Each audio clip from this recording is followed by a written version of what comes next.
স্যামসাংয়ের সবচেয়ে popular video top 5 best smartphone right now. আপনার বাজেট যদি 20,000-এর আশেপাশে হয়ে থাকে তাহলে কোন ফোনটা আসলে আপনার চয়েস করা উচিত? মার্কেটে তো অনেক ফোন রয়েছে, চিন্তার কোনো কারণ নেই, কারণ আজকের ভিডিওতে আমরা মোট 5টি ডিভাইসকে চয়েস করেছি যেগুলো এই যে এত ডিভাইসের মধ্যে সেরা কিছু অফার করছে এই মুহূর্তে।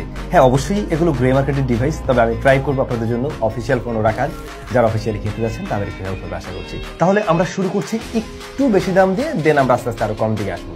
বেশি দাম মিনস মানে অ্যারাউন্ড 20 মধ্যে আছে। 21,500 টাকা যদি বাজেট হয়ে থাকে তাহলে কিন্তু 128GB ভ্যারিয়েন্টের নাথিং CMF ফোন 1 এটাকে চয়েস করতে পারেন।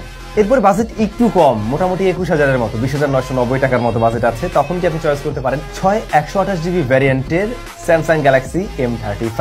এই ফোনটা গত প্রায় 1 বছর যাবত ধরে 20,000 টাকার মধ্যে সবসময়ই আছে। বাজেট মোটামুটি আপনার 20,000-এর মতো এবারে, তখন আপনি চয়েস করতে পারেন Redmi Note 14 4G। এই ডিভাইসটার গ্লোবাল ভ্যারিয়েন্ট আপনি চয়েস করতে পারেন। রেডমির পরে আমাদের বাজেট যদি আরো কিছুটা কম হয়, ধরুন আমাদের বাজেট 19,499 টাকা বা 19,500 টাকার মতো, তখন কিন্তু আমরা চয়েস লিস্টে রাখতে পারি iQ Z10X।